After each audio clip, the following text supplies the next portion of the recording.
ஆண்டு தவறாமல் திருக்கார்த்திகை நாளில் அண்ணாமலையார் மகாதீபம் ஏற்றும் உரிமை கொண்ட பருவத குலத்தினர் யார் இவர்கள்? பார்வதி தேவியின் வம்சத்தினரா? 15 தலைமுறைகளுக்கும் மேலாக மகாதீபத்தை தம் கைகளால் இவர்கள் ஏற்றி வர காரணம் என்ன? இது குறித்த ஒரு கதை வரலாறு.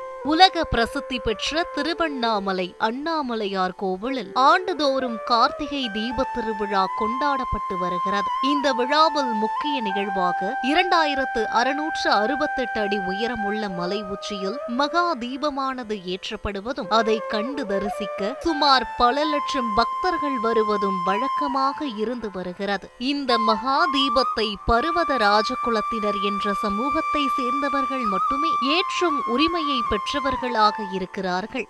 யார் இந்த பருவத ராஜகுலத்தினர்? புராண கதைகளின்படி பருவதராஜனின் மகளாக பார்வதி தேவி அவதரித்ததாகவும் அக்குலத்தினர் மீன்பிடி தொழிலை செய்ததாகவும் கூறப்படுகிறது. இதனால் இவர்கள் மீனவர்கள் என்றும் சிவனின் படையினர் என்பதால் செம்படவர்கள் என்றும் அழைக்கப்பட்டனர். அப்படி பார்வதி அவதரித்த வம்சாவழியை சேர்ந்தவர்களே திருவண்ணாமலையில் மகா தீபம் ஏற்றி வருகின்றனர்.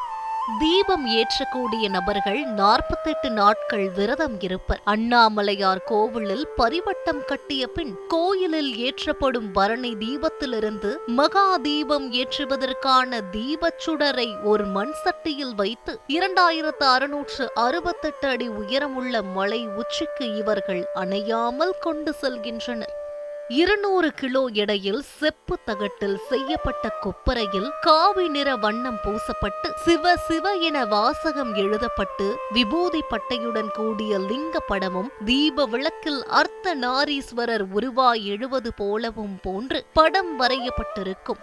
மகா தீப கொப்பரையில் 4500 கிலோ நெய்யும் 1500 மீட்டர் திரியும் இட்டு அதன் மீது கற்பூர கட்டிகளை குவித்து மகா தீபத்தை திரு கார்த்திகை அன்று மாலை 6 மணிக்கு பருவதராஜ குலத்தினரே ஏற்றுகின்றனர்.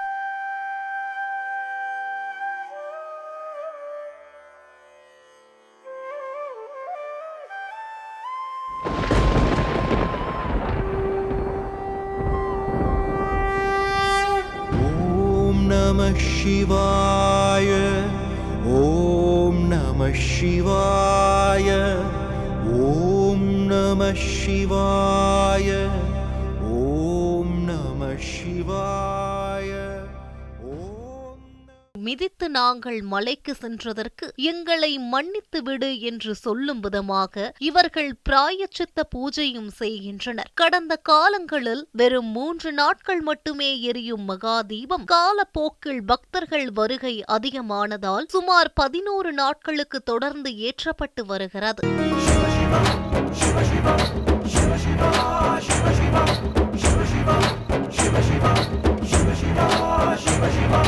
தென்னாடுடைய பரம்பொருளே, உன் பேர் சொல்ல வரும் பொருளே, உன்னை பாடும் என் குரலே சிவசிவா. நன்மை தீமை நடுவினிலே நெஞ்சம் ததும்பும் பொழுதினிலே உன்னை பற்றி உயிர் தெழுந்தேன் சிவசிவா. இல்லாத ஒன்றை என்னாலும் எண்ணி நிம்மதி என்றே நான் இருந்தேன். உன்னாலே தானே கண்ணாலே காணும் எல்லாமே மாயை என்றிருந்தேன். பொல்லாத புழுவாய் நான் செய்த பாவம் என்னாலும் துரத்த நிலை குழைந்தேன். உன் பாதம் தீண்டி என் பாவம் போக்கி உன்னில் என்னை சரணடைந்தேன். தென்னாடுடைய பரம்பொருளே, உன் பேர் சொல்ல வரும் பொருளே, உன்னை பாடும் என் குரலே சிவசிவா.